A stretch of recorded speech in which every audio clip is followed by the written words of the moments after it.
කාරුණික පින්වත්නි සුඛරාණි අසාධූනි කියලා කියන්නේ නරක වැඩ කරන එක ලේසි කියන එකයි.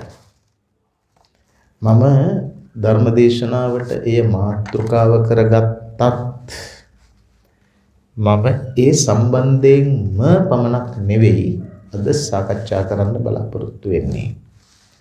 මෙතන බොහොම දැනුගත් සම්භාවනීය පින්වතුන් පින්වතියන් විශාල පිරිසක් ඉන්නවා. ඒ ඉන්න පිරිසගේ දැනුම නෙවෙයි බුද්ධිය පුංචි කලම්බනයක් කරන්න කැළඹීමක් කරන්න ඇත්ත ඇත්තට සැටියෙන් සොයාගෙන යාම උදෙසා මනස වෙනස් කරන්නේ කොහොමද කියලා කියන කාරණාව පිළිබඳ සාහිත්‍ය කාරණාවකින් කරුණු කීපයක් කියන්නයි සූදානම්. ඒකින්ද 9 වෙනකන් ඒ කියන්නේ රාත්‍රී 9 වෙනකන් ඒ කියන්නේ පැයක් ඉවර වෙනකන් නිගමනවලට බහින්න නැතුව ඉන්න කියලයි ඉස්සර වෙලාම කියන්න ඕනේ. නිගමනයකට බහින්නේ බණ ඉවර වුණාට පස්සේ. මට කියන්න පුංචි ප්‍රශ්නයකට උත්තර සාකච්ඡා කරමු. අහලා තියෙනව නේද ජාතක අතරද වෙස්සන්තර ජාතකය. ඒ වෙස්සන්තර ජාතකය මොනවා ගැනද කියන්නේ? මොනවා ගැන කියවෙන ජාතකයක්ද? අන්න දාන පාරමිතාව සම්බන්ධයෙන් බොහෝම හොඳයි. දාන පාරමිතාවෙන් කියන්නේ දන් දෙන එකනේ නේද? බොහෝම හොඳයි. වෙස්සන්තර රජුගේ කතාව අනුව වෙස්සන්තර රජු මොනවද දුන්නේ?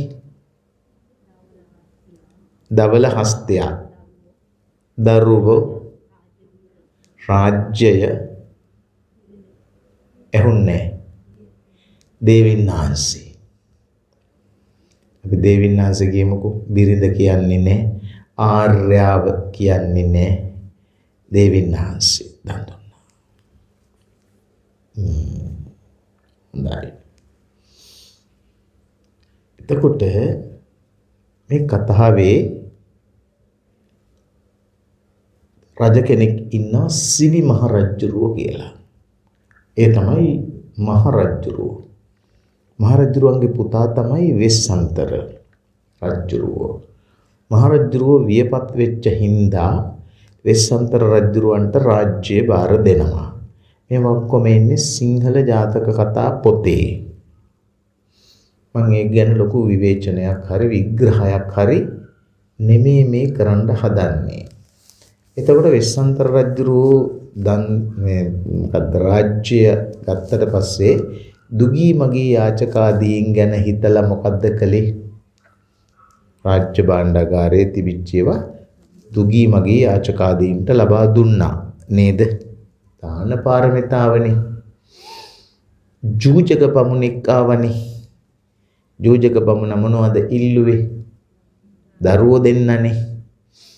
ඉල්ලපු ගමන් දුන්නනේ. ඊගාවටත් බමුණෙක් ආවනේ. ඒ ඉල්ලුවේ දේවින්නාංශනේ. දුන්නනේ. එතකොට මේ රාජ්‍යයේ හිටියා දවල හස්තියක්. හැලි ඇතා. හැලි කියන්නේ සුදු පාටනේ. ඇලි ඇතා. මේ ඇලි නැත්තම් හැලි නැත්තම් දවල නැත්තම් සුදු ඇතා රාජ්‍යයකට වාසනාවක් ගේනවා. ඒ හින්දා තමයි මේ රාජ්‍ය දියුණුනේ. ඒතර එහා පැත්තේ රාජ්‍යයෙන් ඇවිදිලා ඒ රාජ්‍යයේ ඇමතිවරු ඉල්ලුවා අපේ රාජ්‍යයත් දියුණු වෙන්න ඕනේ. ඒක හින්දා ඇලි ඇතා දෙන්න කියලා.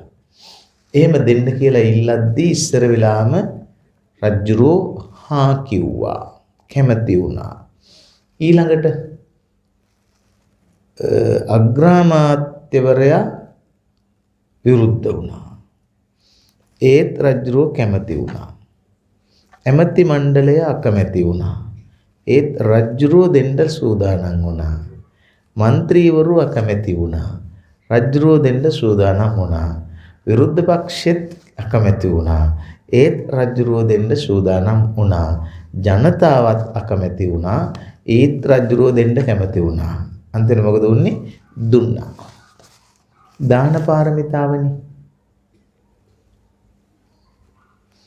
කතාවේ අන්තිමේට වෙන දේ මතකද? දේවින් වහන්සේ ගෙනිච්ච කවුද? සක්‍ර දෙවියෝ. අපි වරහන් ඇතුලේ දාමු හොඳ වෙලාවට කියලා. එතකොට අවසානයේදී සක්‍ර දෙවියෝ දේවින් වහන්සේ ගෙනත් දෙනවා. දරුවෝ දෙන්න ගෙනිච්ච කවුද? ජූජක බමුණ කියන්නේ විශ්වලාගෙන ආපු සක්‍ර දෙවියනේ. ජාතක කතාව අවසානයේදී දරුවෝ දෙන්න හම්බ වෙනවා. හෙලි ඇතා කොහොමත් රාජ්‍යයට හම්බ වෙනවා. ඊට පස්සේ වංකගිරියට ගිහින් තපස් රකිමින් හිටපු වෙස්සන්තර රජුවන්ට කතාව ඉවර වෙනකොට ආයෙත් රාජ්‍යය හම්බ වෙනවා. රාජ්‍යයත් හම්බ වෙලා, දේවින් වහන්සේත් හම්බ වෙලා, දරුවෝ දෙන්නත් හම්බ වෙලා, ඇතත් හම්බ වෙලා කතාව නිමා වෙනවා. නේද? දාන පාරමිතාව පිළිබඳ කතාවක් වන මේ කතාවේ කතාව ඉවර වෙනකොට රජුරවන්ට මොනවද නැති වෙන්නේ?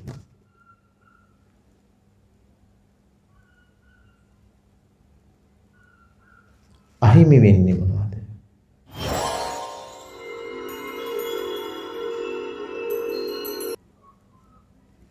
දුන්නනේ. දුන්නාම නැති වෙනවනේ. මේ කතාව ඉවර වෙනකොට නැති වෙන්නේ මොනවද? මුකුත් නැති වෙන්නේ. නැති වෙච්ච ඒවා ඔක්කොම හම්බ වෙනවනේ. මෙහෙම එක දවසක් මම බනට කියලා එක්කෙනෙක් මගෙන් ඇහුවා, මට කිව්වා ආය හම්බ වෙනව නම් මාත් දෙනවා කියලා.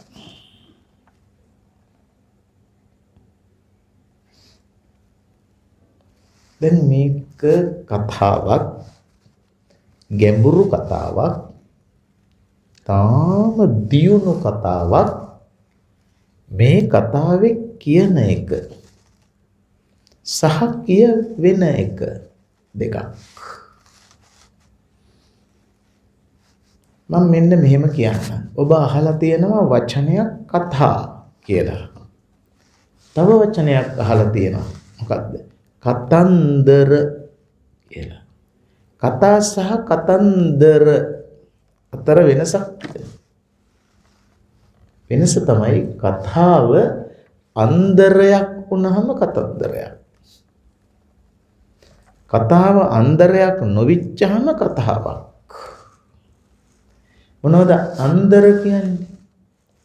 අන්දර කියන්නේ කල්පිත. අන්දර වැඩියෙන්ම කියපු එක්කෙනා තමයි අන්දරේ.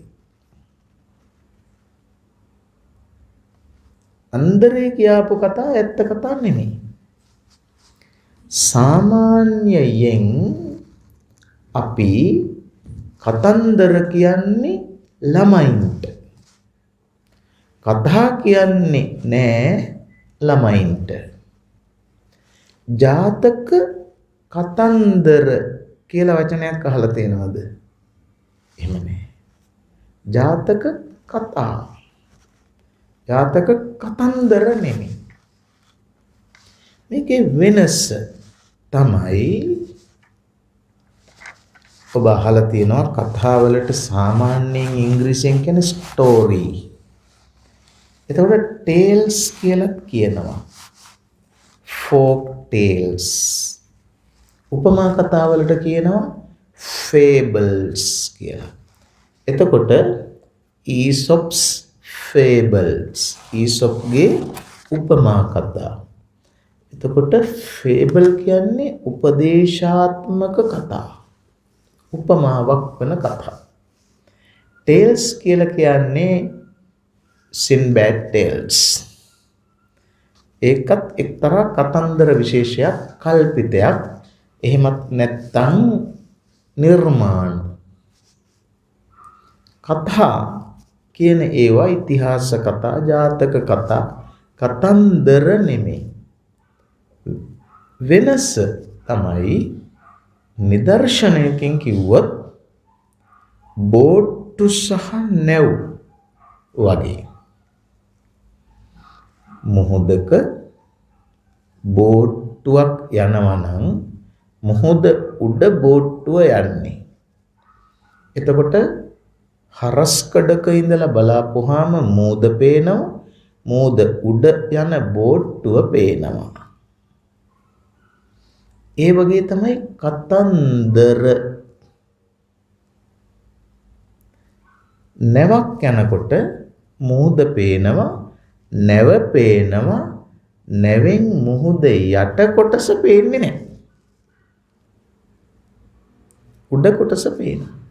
බෝට්ටුව සම්පූර්ණයෙන් පේනවා, නැව භාගයක් පේනවා. අන්න ඒ වගේ තමයි කතා. ඒතර කතාවක් ඇතුලේ තියෙනවා යටි පෙළ අරුතක්. ඒ අරුත තේරෙන්නේ නෑ ලේසියට, කියන්නේ නෑ කොහොමටත්, කියවෙනවා හිතුවහම. බුදු සමයෙහි සාහිත්‍ය පර්යාපන්න ජාතක අටුවාවේ හා ධම්මපද අටුවාවේ ආදි කොට ඇති අර්ථ කතා පර්යාපන්න කතා සහ සාහිත්‍යයික මූලාශ්‍රයීය කතා. අන්න එහෙම ගැඹුරු කතා විශේෂයක්. කතන්දරයක ස්වභාවය තමයි අපි ළමයින්ට කියන විදිහ. කොහොමද ළමයින්ට කියන්නේ? ළමයින්ට කියනවා පුතේ එක්කෝ මැද්දක රටක හිටියා ඉබ්බෙක් හිටියා. ඊට පස්සේ රටේ හිටියා කොක්කු දෙන්නෙක් හිටියා. කියනකොට ළමයි කට අරගෙන බලන් ඉන්න. ඊට පස්සේ කොක්කු දෙන්න කෝටුවක් අරගෙන එහෙම ඇඟිලි දෙකෙන් නෙමෙයි. මොකද හොටවල් දෙකෙන් අල්ලගත්තා. ඉබ්බෙත් මෙහෙම කියන්නේ කතන්දර. මේ සිංහල ඉතිහාසයේ ජාතක පොත් වහන්සේ අපට කියන කතන්දර නෙමෙයි, කතා. එහෙම ඒවා නෙමෙයි. ජාතක පොත් වහන්සේ අපිට ඉදිරිපත් කරන ගැඹීර කතා ගොඩාක් බරසාරයි. 550 ජාතක පොත් වහන්සේ විශ්වාස කරන්න මුළු ලංකාවේ තියෙන සමස්ත පොත් අතරත, බෞද්ධ පොත් අතරත, ත්‍රිපිටක පර්යාපන්න පොත් අතරත වහන්සේ කියලා කියන්නේ පොත් වලින් දෙකකට විතරයි. ස්වාමීන් වහන්සේ, දෙවියන් වහන්සේ, බුදු පියාණන් වහන්සේ, රහතන් වහන්සේ, මෙහෙණින් වහන්සේ ආදි වශයෙන් ගත්තම වහන්සේ කියන්නේ ප්‍රාණවාචී නාමපදයක්. පණ තියෙන. හැබැයි එහෙම නොවන ඒවාට පාවිච්චි කරනවා. බෝධීන් වහන්සේ, චෛත්‍යරාජන් වහන්සේ, ධාතුන් වහන්සේ, කරඬුන් වහන්සේ, කොත් වහන්සේ ආදි වශයෙන් පාවිච්චි නොකරන ඒවා ටිකක් තියෙනවා. ඒ තමයි ආවාස වහන්සේ, දංගේ වහන්සේ එම කියන්නේ. මලුව වහන්සේ, ධර්මාසන වහන්සේ එම කියන්නේ. හේතුවක් තියෙනවා. මම ඒකට අද වෙලාව ගන්නෙ නැහැ. පොත් වලින් දෙකකටයි ත්‍රිපිටක පොත් වහන්සේලා කියන වචනේ හැරිච්ච කොට පොත් දෙකකට කියන්නේ. එකක් පිරුවාණා පොත් වහන්සේ. අනිත් එක ජාතක පොත් වහන්සේ. ඒ දෙකම හැදුවේ ලංකාවේ.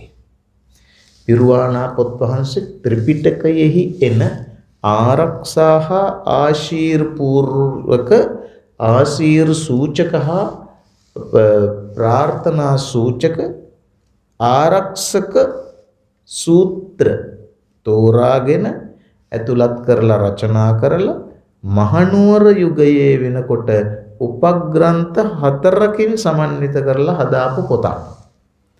ඒක වෙනස් කරන්න බෑ, සිංහලට හරවන්නත් බෑ. සිංහල තේරුම තියෙනවා, කියන්න බෑ.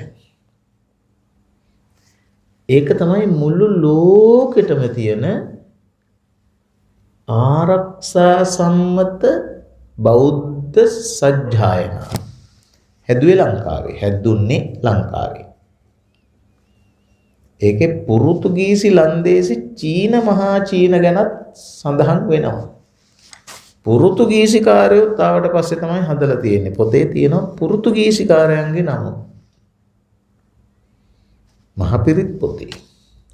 ලන්දේසින්ගේ නමක් තියෙනවා. මරක්කල කියන නමත් ඒකේ තියෙනවා. ඒක ගැන බොඩ ලබන අවුරුද්දේ බණට කියමු. දැන් වෙලාව නැහැ. ඊළඟ පොත් වහන්සේ තමයි ජාතක පොත් වහන්සේ. පොත් වහන්සේ කියලා කියන්නෙම හිසින් වඩම්මනේවට. අඩෝ ගානේ මජ්ක්‍ධිම නිකාය වහන්සේ කියලා ප්‍රකාශයක් නැහැ. ධම්මපද වහන්සේ කියලා ප්‍රකාශයක් නැහැ. ත්‍රිපිටක පොත් වහන්සේ කියලා විතරයි තියෙන්නේ. නිසා පොත් තනිව ගත්තොත් දෙකකට විතරයි. මෙච්චර අගයක් ඇති මේ ජාතක පොත් වහන්සේ බාගෙට කියවන එක අපරාධයක්. වැරද්දක් නෙමෙයි, අපරාධයක්. ඒක හරියට තොපිය විසි කරලා කොලේ පොතා සිදාගෙන තියාගෙන ඉන්නා වගේ වැඩක්. ඕනෙම රසය විඳින්නේ නැතුව ව්‍යංජනේ හලලා හට්ටිය ලෙව කනවා වගේ වැඩක්.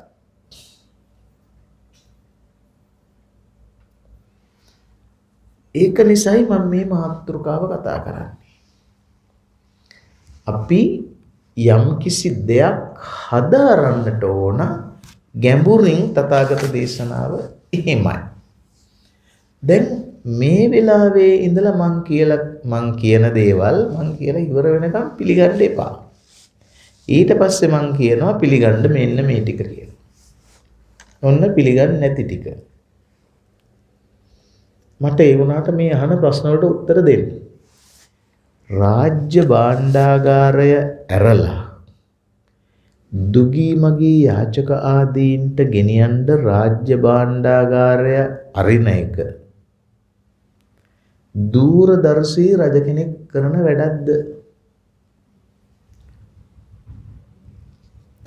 රාජ්‍ය භාණ්ඩාගාරයේ එක එක්කිනාට ඕන විදිහට ගන්න කිව්වහම මොකද වෙන්නේ? රටේ ඩොලර් හිගයක් ඇති වෙනවනේ. වෙසන්ත රජුගේ කාලේ රාජ්‍ය භාණ්ඩාගාරය කියන්නේ මුළු රටේම තියෙන භාණ්ඩාගාරයනේ. ඒක මිනිස්සුන්ගේ සියලු දේපල තියෙන රජුරුවන්ගේ දේපලක් නෙමෙයිනේ.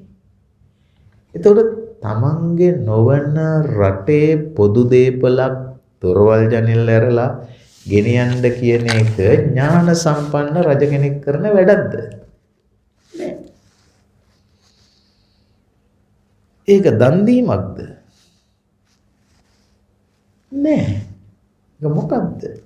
ඒක මේ අදූරදර්ශී දුර්වල පාලකයෙකුගේ වැඩක්. එහෙම රාජ්‍ය භාණ්ඩාගාරය ඇරලා දුගී මගී යාචක ආදීන්ට දෙනවද? දන් දෙනවා කියලා අපි පිඟාන දක්වාම දෙනවද? පිඟාන දක්වාම දීලා, ඇඳිවත දක්වාම දීලා, ගේත් දීලා, ඉඩමත් දීලා පාරට බහිනවා. එහෙම දන් දීමක් බුදු සමයෙහි නෑ. දන් දීම ගැන මම කියන්නම්. 2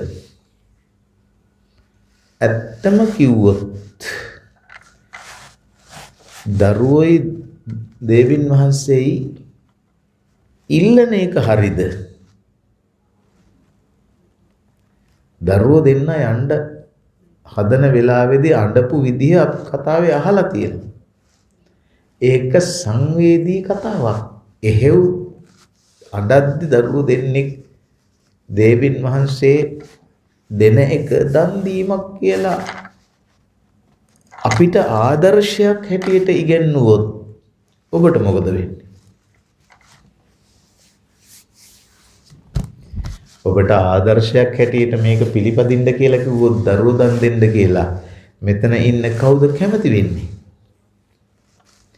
දේවින් වහන්සේ දන් දෙන එක ආදර්ශයක් හැටියට කරන්න කියලා කිව්වොත් අපේ පිරිමි කැමති වෙයි.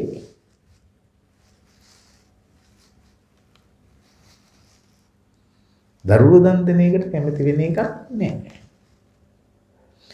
එහෙම එකක් අපිට ආදර්ශයට ගන්න පුළුවන්ද? දාන පාරමිතාව හැටියට. මං කියනවා නිගමන වලට බහින්න එපා තාම. ඊළඟ කාරණාව. අපේ රටට සම්පත්තිය ගේන්නේ ඇතා නම් ඇතා ඉන්නේද්දි අපේ රට දියුණු වෙනවා නම් අල්ලපු වැටේ රටත් ඇතා ගියාම දියුණු වෙන එකට අපි කැමතිද?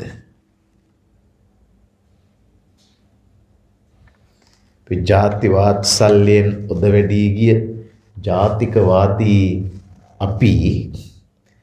අපි දියුණු වෙන එක ගැන, අපි රටක් හැටියට දියුණු වෙන එක ගැන අනිත් රටවල් පරද්දලා උඩට එන්න දරන වෑයම එක්ක මේ රටේ තියෙන බරපතලම සම්පත උගස් තියන එකට කැමතිද?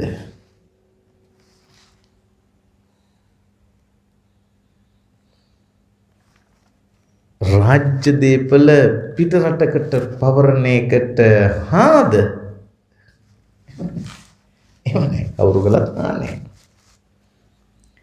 තෙල් ටැංකි තියා, එළියතා තියා, වරාය තියා කොයිකවත් දෙනවට කැමති නැහැ. එහෙම කැමති නැති අපි එළියතා පිට රටකට දීම සම්බන්ධයෙන් හාද?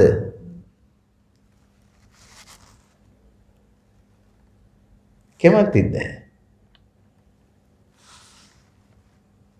එතකොට ඒක ජාතික ආර්ථිකයක් පිළිබඳ හිතපු රජ කෙනෙකුගේ වැඩක්ද? කාරුණික පින්වත්නි, ඒකයි මම කිව්වේ මේ කතාව දිහා ගැඹුරින් බලන්න, විවේචනයෙන් නෙමෙයි, විචාරයෙන් නෙවෙයි. මෙහෙම කතා සරල කතා නෙමෙයි. මෙහෙම කතා චුට්ටි කතා නෙමෙයි. මහා ගැඹුරු කතා. ඇත්තම කිව්වොත් වෙස්සන්තර රජුරුවන් වංකගිරියට තපස් රකින්න යන්න ඇද්ද? මෙහෙම දේවල් කරපු හින්දා වංකගිරියට යවන්න ඇද්ද ජනතාව?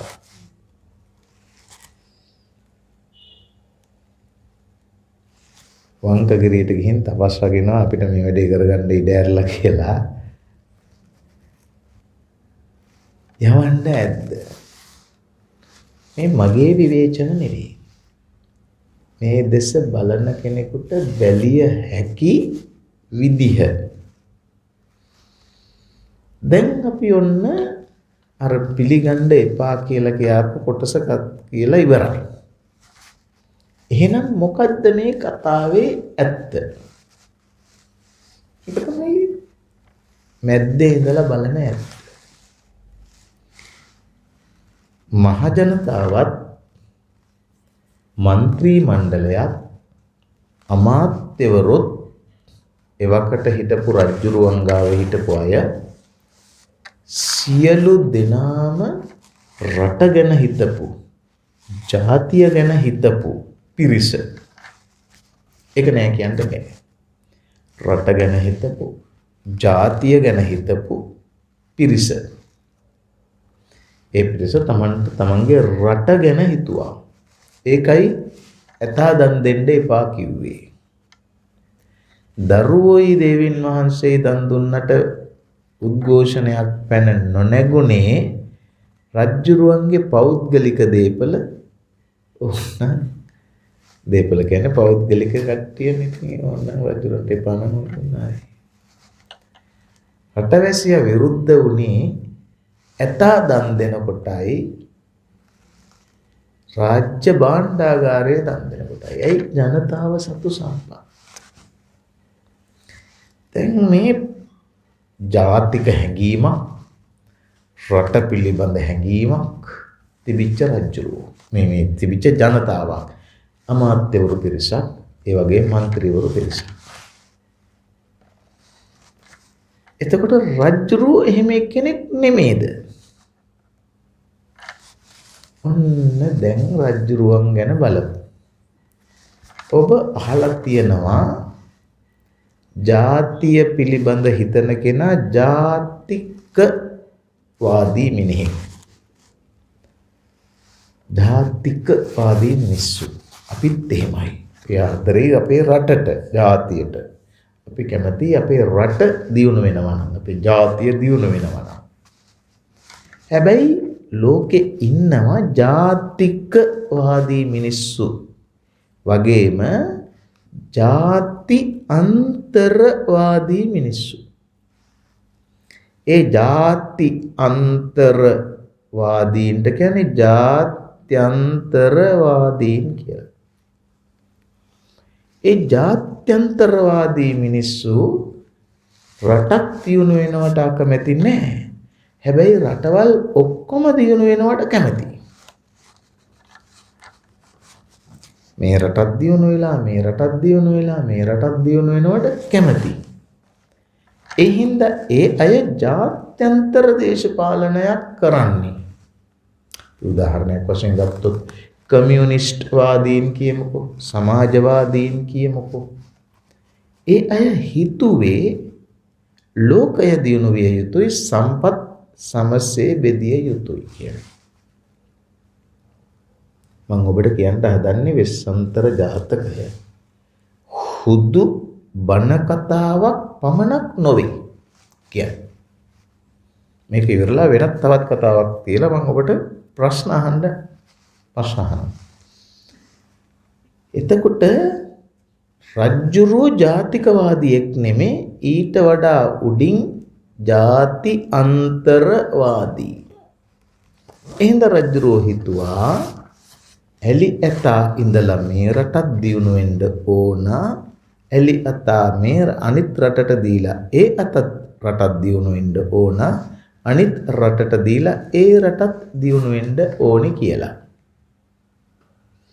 ඒක ටිකක් අර රටක් හැටියට පෞද්ගලික සිතුවිල්ලට වඩා චුට්ටක් දියුණු සිතුවිල්ල.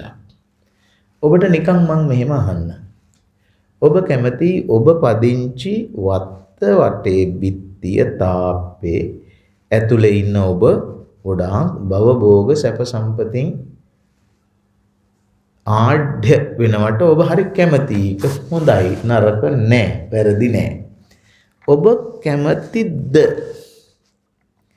ඔබේ ගානටම හෝ ඔබටත් වඩා වැඩියෙන් ඔබේ ගෙදරට පිටිපස්සේ ගෙදර එක්කෙනයි, වම් පැත්තේ ගෙදර එක්කෙනයි, දකුණු පැත්තේ ගෙදර එක්කෙනයි, ඉස්සරහා පාරෙන් ඉස්සරහා ගෙදර එක්කෙනයි ඔබට හා සමානව හෝ ඔබට වැඩියෙන් දියුණු වෙනවට ඔබ කැමතිද කියලා මං අහන්නේ නැහැ. මං අහන්නේ නැහැ. එතකොට ඔබට හිතෙනවා ලොකු හයියක් අහන්නේ නැති එක කියලා. ඔබ හා සමානම දියුණු වෙනවට, ඔබට වඩා දියුණු වෙනවට ඔබ කැමතිද?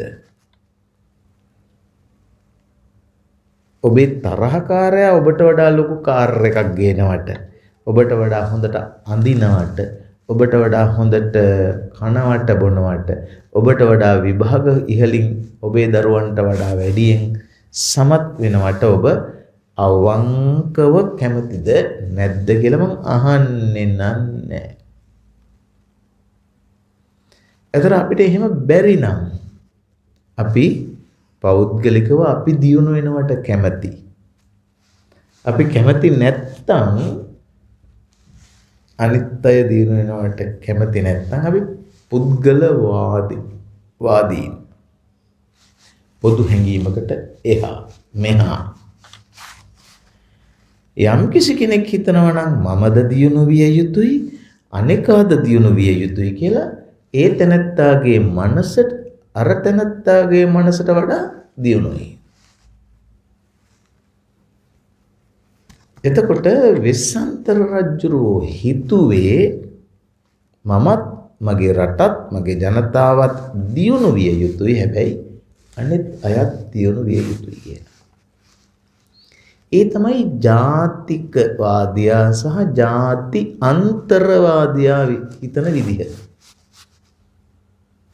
ඊළඟට ජාතියටත් උඩින් තමයි විශ්වය තියෙන්නේ. මුළු ලෝකෙම මේ මහ පෘථුවියයි අංගහරු බුද්ධ සිකුරු ආදී කොට ඇති ලෝකයේ තියෙන සකල ග්‍රහ විදවලට යහපතක් වේවා අයහපතක් නොවේවා හොඳින් පවතිවා කියලා සිතන එක ජාත්‍යන්තරවාදියෙකුගේ කතාවක් නෙවෙයි විශ්ව අන්තරවාදියෙකුගේ දැක්මක්. ඒ විශ්ව අන්තරවාදී කියන අති ගැඹුරු සිතුවිල්ල තමයි විශ්වාන්තරවාදය කියලා කියන්නේ. විශ්වාන්තරවාදයට තමයි වෙස්සන්තරවාදය කියලා කියන්නේ. එතකොට විශ්වාන්තර කියලා කියන එක වෙස්සන්තර වුණා කියලා තමයි අපි උපකල්පනය කරන්නේ. එහෙනම් වෙස්සන්තර කියන්නේ රජ කෙනෙක් නෙවෙයි දෘෂ්ටිය. දැන් මම කියන්නේ මම මෙහෙම ජාතක කතාවකට නිර්වචනයක් දෙනකොට කෙනෙකුට දොස් කියන්න තියෙන ඉඩකඩ වැඩි. ඒකට කමක් නැහැ. ඇත්තටම මේ කතාව දාන පාරමිතා කතාවක්ද කියලා අපි හිතන්න ඕනේ.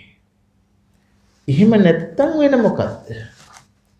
ඒක තමයි මහා මෛත්‍රිය පිළිබඳ කතාවක් මේක. තමාට පිළිබඳව තමා ගැන පිළිබඳව තමාගේ ජනතාව ගැන පිළිබඳව පමණක් නෙවෙයි ලෝකවාසී සියලු සත්වයින්ගේ අභ්‍යුදය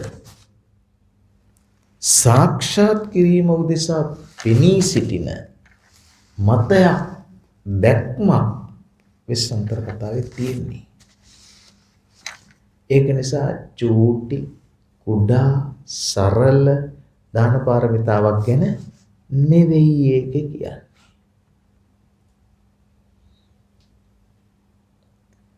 ඒක නිසා කාරුණික පින්නතුනි චුට්ටක් ගැඹුරින් මේ වගේ දේවල් හදාරන්න ඕන.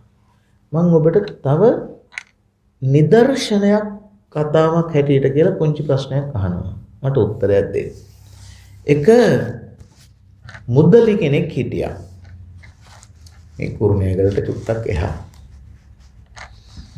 කල්පිත කතාවක්. අපි හිතමුකෝ මේ කුරුණෑගලට පොඩ්ඩක් යන්න. මුදලි කියලා කියන්නේ විශාල ධනස්කන්ධයක් තිබිච්ච කෙනෙක්. මේ මුදලිතුමාට තිබුණ අක්කර 100 ගාණක්. මුදලිතුමා එයින් අක්කර 100ක් පන්සලකට පූජා කළා. අක්කර 100ක්. හොඳ වැඩක්ද නරක වැඩක්ද? හොඳ වැඩක්ද නැද්ද? ඒක හොඳ වැඩක්.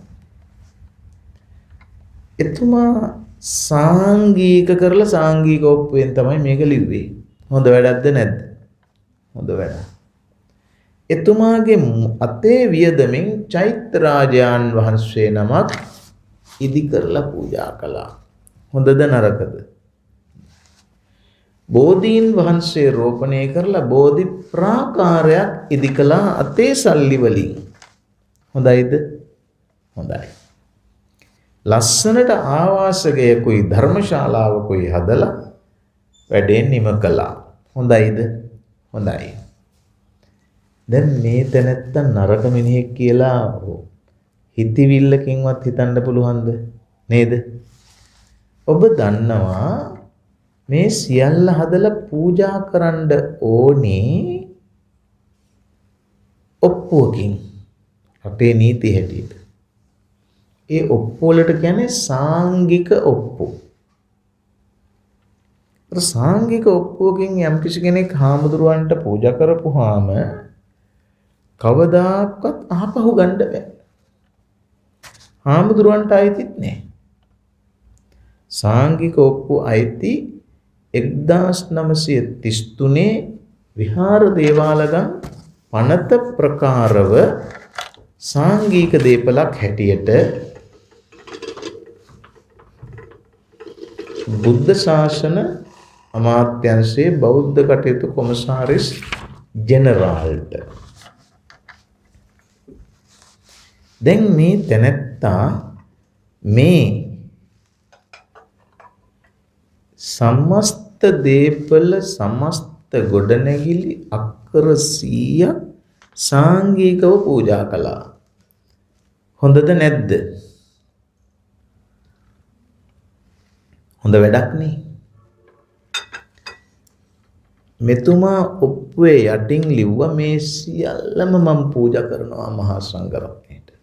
සතර දිගින් වඩින මහා සංඝරත්නයට, සම්බුද්ධ ශාසනයට කියලා ලියලා යටින් ලිව්වා මේ පන්සලේ දායක සභාවේ සභාපතිකම මට ඕනේ. මගෙන් පස්සේ අපේ පවුලේ කෙනෙකුට ඕනේ කියලා.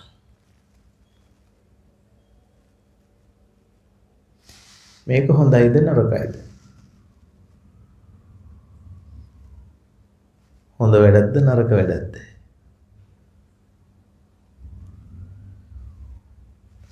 දැන් මොකුත් කියන්නේ නැහැ. වරදීද දන්නේ. ඒක වැරදි කියලා මං කියන්නේ නැහැ. එතන පරිපන්න කටයුතු කරන්න නිසාද දන්නේ නැහැ නේ එහෙම කළේ. හරියට වැඩ ටික කෙරෙන්න එපාය ඒක නිසාද දන්නේ කියලා. මට මෙන්න මේ ප්‍රශ්නෙට උත්තරයක් දෙන්න. ඇත්තම කිව්වොත් මුදලිතුමා මේ ඉඩම දන් දීලාද නැද්ද? දන් දීලාද නැද්ද? දන් දීලා නෑ. ඔප්පුවකුත් ලිව්වහම දන් දීලා නැද්ද? ආය ගන්න බැරි වෙන්නම ඔප්පුවකින් දීලා නම් දන් දීලා නැtei කියලා කොහොම කියන්නේ?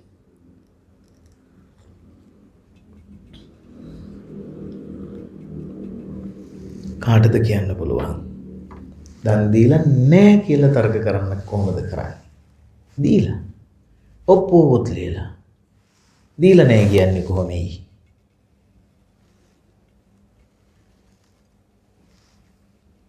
මෙන්න මෙතන තියෙනවා දන් දීම පිළිබඳ ගැඹුර. එතුමා දීලා නැහැ කියන්න බෑ.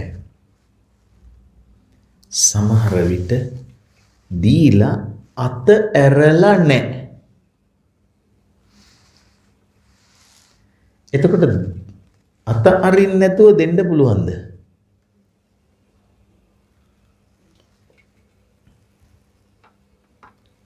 දෙන්න පුළුවන් අත අරින්න නැතුව.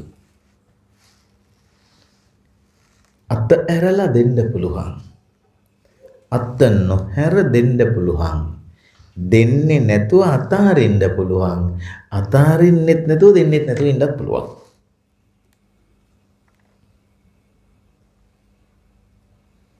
මං හිතන විදිහට එහෙම අය යන්තම් පලාවේ නැතුව ඇති. යන්තම් හරි ටිකක් තියාගෙන දෙන අය නැතුව ඇති යන්තම් පලාවේ. අපේ පැත්තේ ඉන්නවා.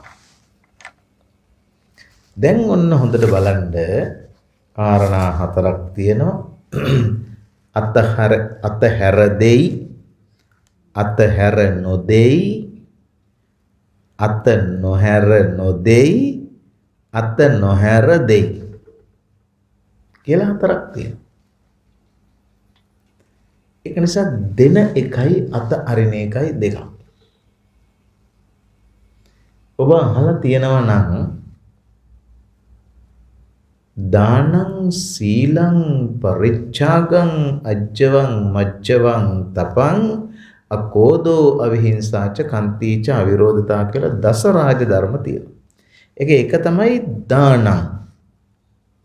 තුන පරිච්ඡාගං. ඉතින් දානය 1 3 පරිත්‍යාගය කියන්නේ දානයයි පරිත්‍යාගයයි එකක් නෙමෙයිනේ. ඒ ලිස්ට් එකේ 1 දානය 3 පරිත්‍යාගය. එකම ලයිස්තුවේ දානයයි පරිත්‍යාගයයි කියලා කිව්වහම පරිත්‍යාගය වනාහි දානය නොවේ, දානය වනාහි පරිත්‍යාගය නොවේ. මොකද්ද වෙනස? දීම සහ අතහැරීම. කාරුණික පින්වත්නි, දෙන්නේ ඇඟෙන්, අත අරින්නේ හිතෙන්. මුදලිතුමා ඇඟෙන් දුන්නා, හිතෙන් දුන්නේ නැහැ නෙමෙයි, හිතෙන් අත ඇරියේ නැහැ. දැන් අපේ පන්සල මේ සෙනසුන තරම් දියුණු තැනක් නෙමෙයි. මේ සෙනසුන හරි ලස්සනයිනේ. හරිම විසිතුරුයි, හරි ලස්සනයි, හරි පිළිවෙලයි. දායකයන්ට ඉවසගෙන ඉන්න පුළුවන් බණක් පරක්කු වුණත් පැයක් විතර. ලොකු ස්වාමීන් වහන්සේත් එහෙමයි. අපේ පැත්තේ එහෙම නැහැ. එතකොට අපේ පන්සල් වල දීම සහ අතහැරීම කියලා කියන දෙක කියවෙන කරුණක් තියෙනවා. බෝධීන් වහන්සේ ගාව තිබුණ ලයිට් එකක්, ටියුබ් ලයිට් එකක්. දන්නවනේ ටියුබ් ලයිට්? ඒක පිච්චිලා තිබිලා මම පොඩි හාමුදුරුවන්ට කිව්වා ගබඩාවේ ඇති ඒකෙන් එකක් දාන්න කියලා. ගබඩාවේ තිබුණා ටියුබ් ලයිට් එකක්. කිහින් දැම්ම පොඩි හාමුදුරුවෝ. දැන් මේක පත්තු වෙන්න ඕනේ. මම බලාපුවාම ආවාසයේ ඉඳලා බෝධින් වහන්සේ ගාව කරුවලයි. පොඩි හාමුදුරුවන්ට කතා කරලා කිව්වා ටියුබ් ලයිට් එක දැම්මද? දැම්මා. පත්තු වෙනවද? පත්තු වෙනවා. පත්තු වෙනවා නම් එළියකෝ? එළිය නැහැ. එළිය නැත්තම් පත්තු වෙලාද? පත්තු වෙලා. පත්තු වෙලා නම් එළිය තියනවද? එළිය නැහැ. එළිය නැත්තම් පත්තු වෙලාද? වූ. මම කිව්වා මේක හතර බීරි කතාවක් නෝ. ගිහින් බලන්න. ලයිට් එක දාලාද? ස්විච් එක ඕන් කරලාද? පත්තු වෙනවද? ගිහින් බලාගෙන ආවා. පත්තු වෙනවද? එහෙමයි. ස්විච් එක දාලාද? ඔව්. එළිය තියනවද? එළිය නැහැ. මග ස්විච් එක දැම්මට බල්බ් එක ගහලා ගිහින්නේ. පත්තු වෙනවද? පත්තු වෙනවා. එළිය නැහැ. දැන් මේක හතර බීරි කතාවක් නේ. මම ගියා. ගිහින් බලාපුවාම ස්විච් එක දාලා. පත්තු වෙනවද? පත්තු වෙනවා. එළිය නැහැ. එයි ටියුබ් එකේ සුදු පාට හරිය තන්නේ කර ලොකුම කළු අකුරෙන් පූජා කරපු උපාසකම් මගේ නම ලියලා. කළු පාටින්. ඉතින් ස්විච් එක දාලාද? ඔව්. පත්තු වෙනවද? ඔව්. එළිය නැහැ. දැන් උපාසකම්මා ලයිට් එක පූජා කරලාද? පූජා කරලා නැහැ කියන්නේ කොහොමද? පත්තු වෙනවනේ. දුන්නේ නැද්ද? දීලා. දැක්කද? අතෑරලා නැහැ. ඒක සම්පූර්ණයෙන්ම වැහෙන්න නම ලියලා. තද්ද කළු පාටින්.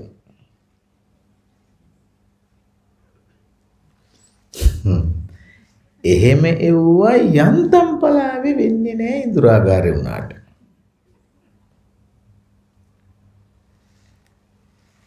දැක්කද දීමයි අතෑරීමයි අතර තියෙන වෙනස?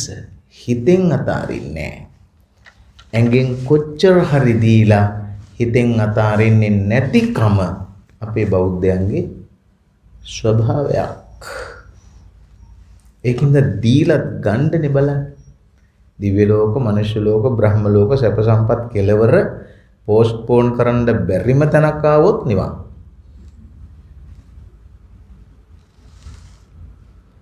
දැන් කාරුණික පින්වත්නි, මේ කාරණාවේ තව ගැඹුරු තැනක් තියෙනවා. දෙන්නේ නැතුව අතාරින්න පුළුවන්ද බැරිද? දෙන්නේ නැතුව අතාරින්න. දෙන්නෙත් නැතුව අතාරින්නෙත් නැතුව ඉන්න පුළුවන්ද කියන ප්‍රශ්නේ මම අහන්නේ නැහැ. ඉතින් ඒක පුළුවන්නේ. දීලා අතාරින්න පුළුවන්ද කියන ප්‍රශ්නෙත් මම අහන්නේ නැහැ. ඒකත් පුළුවන්නේ. දෙන්නේ නැහැ. හැබැයි අතාරිනවා. එහෙම පුළුවන්ද? එහෙම පුළුවන්. එහෙම පුළුවන්. කරේ චේන් එක තියෙනවා. දීලා නැහැ. අතේ මොනවද ඒවට කියන්නේ? අන්න ඒක තියෙනවා. දීලා නැහැ. බේස්ලට්, ඇඟිලි වල රින්ග්ස් මුදු තියෙනවා. දීලා නැහැ.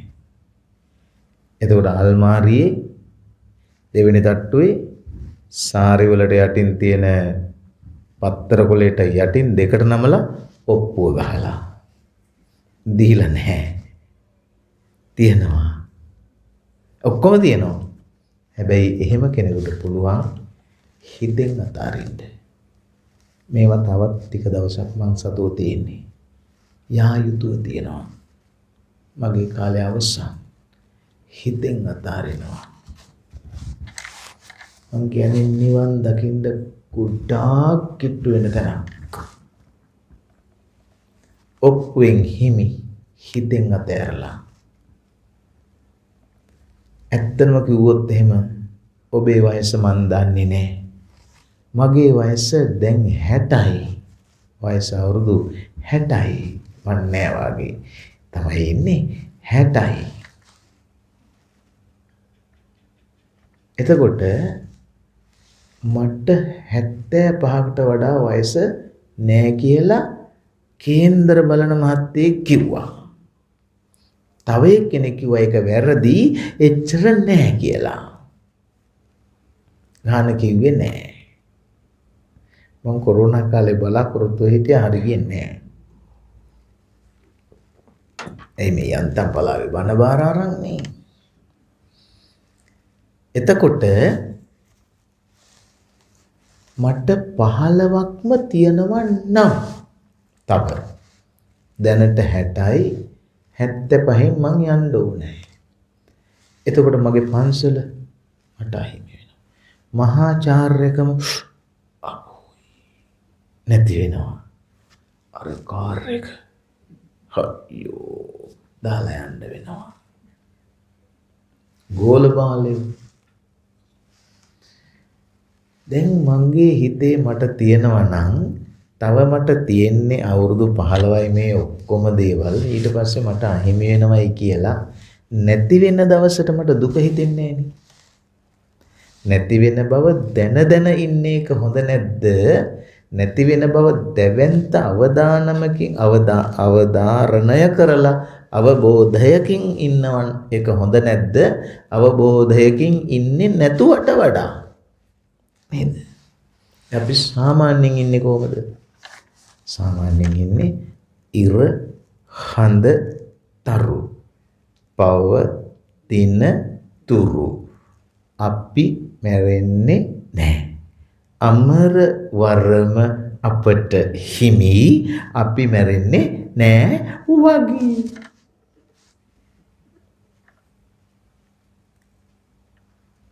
එහෙම එහෙම කියාපු මිනිස්සුත් ලියාපු මිනිස්සුත් මල. දැන් මං කියන්නේ ඉන්න ඕනේ හිතෙන් අතෑරලයි මේවා. ඇඟෙන් නෙමෙයි. ඇඟෙන් දන් දෙන්න ඕනි. වෙන කතාවක්. ඒක නිසා අතහැරීමයි දීමයි කියන්නේ එකක් නෙමෙයි දෙකක්. අපි හොඳට තේරුම් ගන්න. හොඳට තේරුම් ගන්න. සුඛරාණිය සාදුනි. නරක වැඩ කරන එක හොඳයි. ලේසි. හොඳ නෑ. ලේසි. හොඳ වෙන කරන එක හිතංච සාදුංච තං වේ පරම දුක්කරං. හොඳ වෙන කරන එක අමාරුයි. ඒ වැඩ කිරීම සම්බන්ධයි. දියුණු මනසක් සහිත පුද්ගලයා නිර්වාණගාමී ප්‍රතිපදාවේ ආර්ය පුද්ගලයෙක් වෙන්න නම් අත්‍යවශ්‍ය පළවෙනි දේ තමයි හිතෙන් අතාරින එක ඇඟෙන් අතාරින එකට වඩා. එතකොට ප්‍රබුද්ධ මනස පියකරු සිනහවක් සැනසිලිදායක ජීවිතයක් සොඳුරු වියපත් වීමක්. එහෙම නැත්නම් අපේ හිතට හරි වදයක්. ළමයි ගැන හිතලා, ස්වාමි පුරුෂයා භාර්යාව ගැන හිතලා, දීපල ඉඩ කඩන් ගැන හිතලා,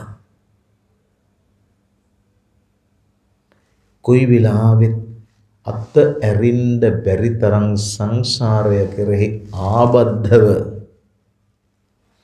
තෘෂ්ණාවෙන් වෙලිලා පැටලිලා සහ ඇලිලා යන්න බැරුව ඉන්නවා. මොකක් වගේද? සරුංගලේ කඩාගෙන ගිහින් ගහක අත්තක පැටලිලා වගේ. කඩාගෙන ගිහින්ද? ඔව්. ගිහින්ද? නෑ. කඩාගෙනත් ගිහින් ගිහිල්ලත් නෑ. සංසාරේ පැටලි ඉන්න වෙන්නේ ආන්ගේ අතාරින්න බැරි කමට. ඇත්තම කිව්වොත් ඔබ හැම එක්කෙනෙක්ම මට නොකියුවත් මන් දන්නවා ඔබට account එකක් තියෙනවයි කියලා. account එකක්. බැංකු පොත. ඒකේ තියෙනවා debit, credit, balance කියලා තුනක්. බැර, හර, ශේෂ කියලා. අපි වැඩියෙන්ම පෙරලලා බලන්නේ ඕකෙන් කොහොමද? ශේෂය. කොච්චර තියෙනවද? අද බැරුවා. මෙච්චර ගණන් තියෙනවා. කොහේවත් යන්නේ නැතුව ඉඳලා හිටක් බැලුවා. අපලපම පොතේ මෙච්චර තියෙනවා. ඉතින් අපිට හරි සන්තෝෂයි. ජීවිතය බැංකු පොතක් නම් අද ඉඳලා බලන්නකො නිකන් හිතලා 80 75ට ඕනේ 80ට ගණනය කරලා වයස බැලන්ස් එක වයස ශේෂය 80ට ගණනය කරලා එදාට හෝ ඒ ආසන්න කාලෙක හෝ යන්නම එපෙයි. ඒක නැති වෙනවනේ. මං හිතමු මෙහෙම මම කියලා හිතමුකෝ. මම ඔබ සියලු දෙනාම දාලා යනවා. ඔබ සියලු දෙනාම දාලා මම යනවා. නොගියොත් මොකද වෙන්නේ? ඔබ සියලු දෙනාම දාලා මං යනවා. නොගියොත් වෙන්නේ ඔබ සියලු දෙනාම මාව දාලා යනවා. අතහැරලා යන එක මහ ලොකු දෙයක්ද? මට හම්බ වුණා මගේ පාසල් කාලේ මිතුරියක් ගෑනු ළමෙක්. ගෑනු ළමෙක් කිව්වට ඉතින් මගේ වයසේ මගේ පන්තියේ කෙනෙක් නේ. ඒතර මට 60යි නම් උන්දට 18ක් වෙන්න විදියක් නැහැ නේ. උන්දටත් දැන් 60කට විතර ආසන්නයි. මං ඇහුවා කොහෙද යන්නේ කියලා. ඊට පස්සේ ආවා. මං කොහොමද ඉතින් ජීවිතේ කිව්වා ගම එක ගාඬන්න පටන් ගත්තා. පස්සේ මං කිව්වා මගේ ඉතින් පාසල් මිතුරියක් නේ මගේ වයසනේ. අඬන්නේ නැතුව හිටපන්. ඉස්සරහා තියෙන පාරක් උඹ මෙතන අඬනකොට මම මෙතන හිටගෙන ඉන්නකොට පාර යන අය කොහොම හිතයි දන්නේ යන්තම් පලාව නෙමෙයි ඉඳුරාගාරනේ. මොනවා හිතයි දන්නේ නේ. එහෙනම් වහාම හොටු හුරගනින්. ඇඬිල්ල නවත්තපන්. ඉස්තරේ කියපන්. කිව්වා මුන්ද මට කියනවා නේ අපේ හාඳුරනේ දාලා ගියා. දාලා ගියා. හොඳයි වෙන්නේ කොහොමද අපේ හාඳුරනේ දාලා ගියා. මොනවද බන් දාලා ගියේ ගෙදර? නෑ ගෙදර මොකක්වත් දාලා ගියේ නෑ. එහෙනම් මේ මිනිස්සයා මාව දාලා ගියා. කිව්වම උන් දැන් මට කියනවා ඇයි කියන්නේ ලොකු වැඩක් නෙමෙයිද ඒක? මම කිව්වා නෑනේ. නැත්තේ කොහොමද නැත්තේ මොකද මගේ මිනිහා මාව දාලා ගියා. මම කිව්වා ඇයි කියන්නේ ලොකු වැඩක් නෙමෙයිද ඒක? කිව්වා නෑ. කොහොමද ලොකු වැඩක් නෙමෙයි? මම ඉතින් මගේ භාෂාවෙන් ගමේ භාෂාවෙන් කතා කළේ. උඹව දාලා නොගියා නම් උඹ ඌව දාලා යනවනේ. නෑ මම මගේ ජීවිතේ තියනකන් දාලා යන්නේ. මම කියන්නේ ඒකනේ ජීවිතේ තියනකන් දාලා යන්නේ. ඇඟේ පණ තියනකන් දාලා යන්නේ නෑ. එහෙම නැතුව ගිහ මම උඹ දාලා යනවනේ ඌව. නැත්තම් ඌ දාලා යනවනේ උඹව. කියලා මම කිව්වා ඉන්නේ යන්න නේන්න. එහෙනම් කවදා හරි දවසක දාලා යනවම තමයි මෙතන වෙලා තියෙන්නේ චූට්ටක් කලින්. ඉතින් කලින් ගිය එක හොඳනේ. පස්සේ යන්න තියෙන එක. කියලා ජීවිතය කියලා කියන එකට බැඳිලා තෘෂ්ණාවෙන් වෙලිලා නිදී ගන්න බැරි තරම් ආබද්ධ වෙච්චාම සංසාරේ ගැලවෙන්න බෑ. ඒක නිසා මතක තියාගන්න. ඉන්නේ යන්නම තමයි. අත්අරින්නම වෙනවා. නැති කරගන්නම වෙනවා. නැත්තටම නැති වෙනවා. නැති වෙනවමයි. ඉතින් ඒක තේරුම් ගන්න එක හොඳ නැද්ද? තේරුම් ගන්නවට වඩා මොනවද ඉතුරු ඉන්නේ කියන්නේ? අපි ගාව තියෙන්නේ තිබිච්ච නැති දේවල්නේ. ඇත්තටම අපි ගාව ඉන්නේ අපේ ස්වාමි පුරුෂයෝ භාර්යාව දරුවෝ අපි ගාව හිටපු අයද? අවුරුදු 16 17 වෙනකන් ওই කවුරුවක්වත් හිටියේ නැහැ. ඊට පස්සේ තමයි යන්නේ ආවේ. රැක ගන්නම් බලා ගන්නම් අර කරන්නම් මේක කරන්නම් ඉර දෙන්නම් හඳ දෙන්නම් කියලා. අල්ලි කොටි වලස්සු දෙනවා කියලා හිතේ තියාගෙන නෑ. එහෙම කියලා නෑ. කමක් නෑ කියමු. ඊට පස්සේ තමයි අපිට දරුවෝ හම්බ වුනේ. ඊට පස්සේ තමයි අපිට ගෙවල් දොරවල් හම්බ වුනේ. ඊට පස්සේ ඊට ගඩන් හම්බ වුනේ. ඊට පස්සේ යානවාහන තිබිච්ච දේවල්ද නෑ. එහෙනම් නැති දේවල් හම්බ වෙලා නේද? ඉතින් හම්බ වෙච්ච දේවල් වලට මොකද වෙන්නේ? නැති වෙනවා. නැති දේවල් හම්බ වෙනවා. තියෙන දේවල් නැති වෙනවා. ඒක වරදක්ද? නෑ. ඒක ලෙඩක්ද? නෑ. එහෙනම් මොකද්ද? ඒ හැටි. නැති දේවල් හම්බ වෙන එකත් හැටි. තියෙන දේවල් නැති වෙන එක ඊට වඩා හැටි. නේද? ඒක ලෙඩක්ද? නෑ. ලෙඩක් නම් බේත් ගන්න පුළුවන්. වැරද්දක් නම් පොලිසියට කියන්න පුළුවන්. හැටි නම් මොකද හැටි නම් කරන්නේ? හැටි නම් කරන්න දෙයක් ඇත්තේම නෑ. ඇයි? ඒ හැටි ඒකයි. ඒවයි හැටි. ඉතින් අපි ගාව තියෙන සල්ලි අපිට නැති වෙනවා කියලා කියන එක හැටි. ගෑස් ඉවර වෙනවා කියන එක හැටි. පුපුරනවා කියන එක හැටි නෙවෙයි හැබැයි.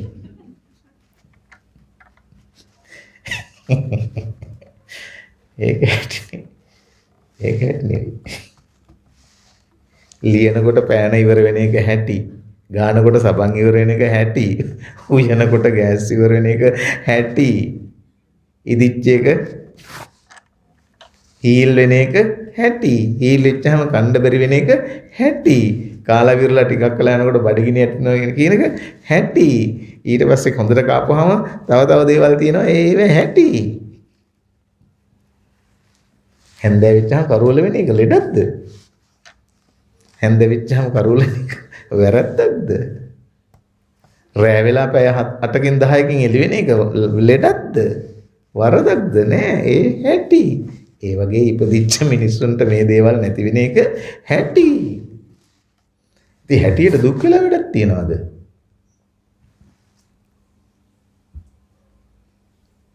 මලක් පිපිච්චාම පර වෙන එක හැටි. ඉර උදා වෙච්චාම බහැලා යන එක හැටි. අතේ සල්ලි තිබිලා ඉවර වෙන එක හැටි. ජීවිතේ වියපත් හෝ අතරමැග හෝ නතර වෙන එක හැටි. ඉතින් හැටිය ලෙඩක් නෙමෙයි. හැටිය වරදක් නෙමෙයි. හැටිය ස්වභාවය. වරදක් නම් දඬුවම් කළ හැකි. ලෙඩක් නම් වේත් කළ හැකි. හැටි නම් කළ හැකි දෙයක් නැහැ. මක් නිසාද ඒ හැටි. 8-9 වෙන එක වරදක්ද? නෑ. ඒ හැටි. 9යි 2 වෙන එක වරදක්ද? ලෙඩක්ද? නෑ. ඒ හැටි. 9ක් වෙලා පැයක් ගියාට පස්සේ බණ ඉවර වෙන එක වැරද්දක්ද? නෑ. ඒ හැටි. ට්‍රැෆික් හින්දා පරක් වෙන එක වැරද්දක්ද? නෑ. ඒ හැටි.